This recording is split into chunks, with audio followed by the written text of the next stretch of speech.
Yo, what up, Street Gods? This is Eric Kim. Alright, the thought. The thought is that all new experiences are good experiences.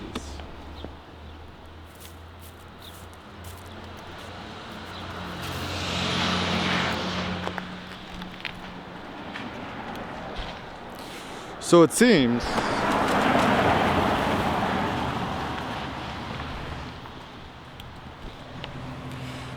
in life we tend to separate certain experiences as being good experiences versus bad experiences, but I think maybe a better way to approach this is to think of all experiences as valuable and equally useful in terms of melding you into becoming who you want to become.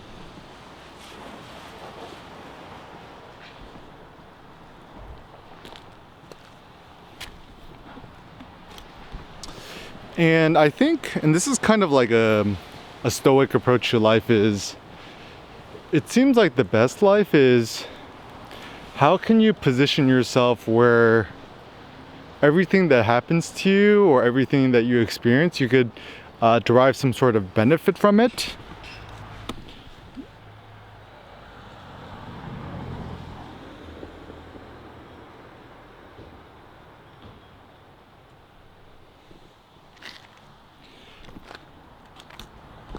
So the funny thing is, actually, even a lot of people tend to hate the cold and hate the snow, whatever, but it seems like there actually are lots of benefits to snow. First and foremost, when there's a bunch of snow outside, it's actually brighter, and this is actually something that I've didn't realize is when it's much brighter outside, it actually improves my mood. And because it's like the lumens or the lux outside is much brighter, and it actually acts like kind of like a natural deflectors or spotlight. So lighting is actually far more interesting. And what I find so interesting about the snow is that the snow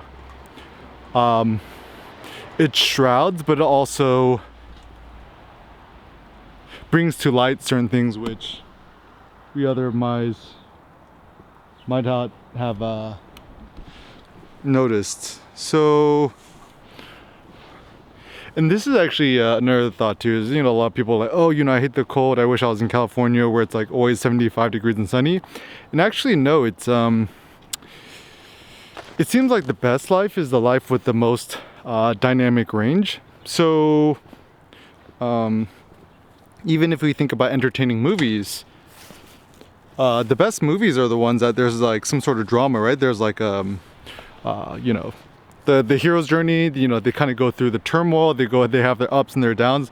Life is like a good movie is kind of like a good roller coaster ride, whereas the boring life is like, can you imagine going on a roller coaster that's just totally straight? It's not fun at all. We get the kicks and the thrills, and in life everything is comparison. So how can one appreciate good weather if one never has bad weather or cold weather? So like, if I could describe the difference, living in a place with 4 different types of climates, it's kind of like if you're in California your whole life,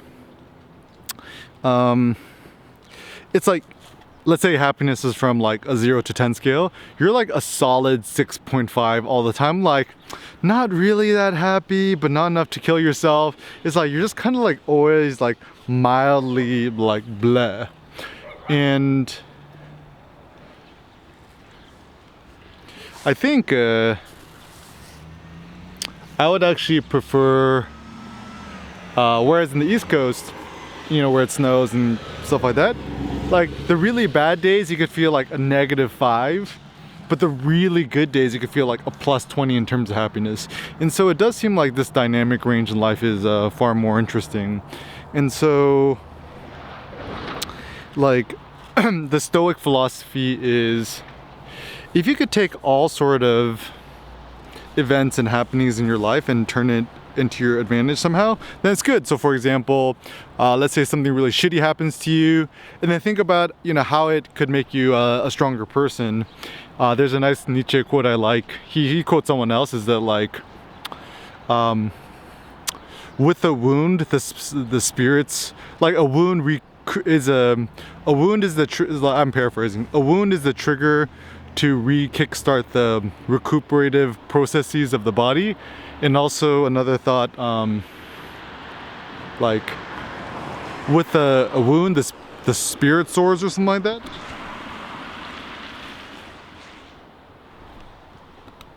And so in life, you know, I want both. I want easy times, I want difficult times, I want pleasant times, I want stressful times.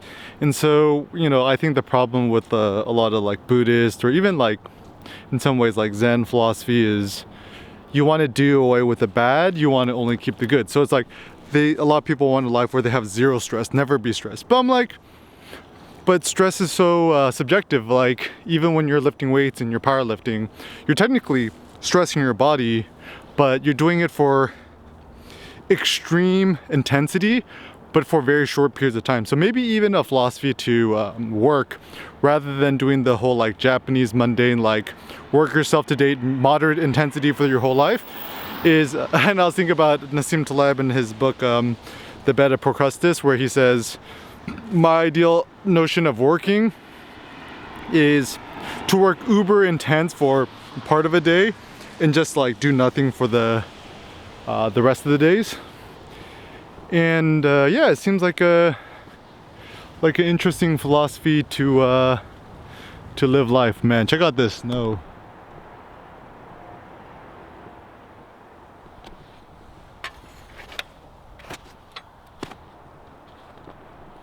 So beautiful.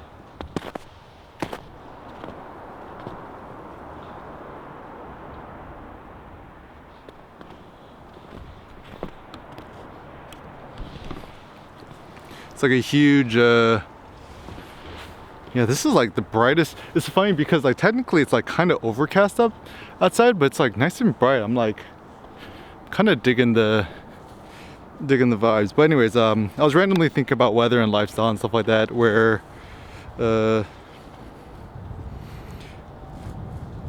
it seems like the worst lifestyle is to live in Southern California, in like the suburbs somewhere, where you just kind of like are always kind of like perpetually bored, and the only sense of you know, entertainment is going to the mall, or going shopping, or you know, buying new stuff, or trying out new fancy restaurants and stuff like that. This is my infamous rock covered in snow. It's probably too cold to pick up. Also, another thing that's funny about the cold weather, there's something about cold weather that just kind of like perks you up and wakes you up. I mean, I'm still like a California native, so I got very thin skin. I've been doing cold showers to just kind of like toughen me up and stuff like that. Eating lots of fatty meats at night to increase my cold resistance.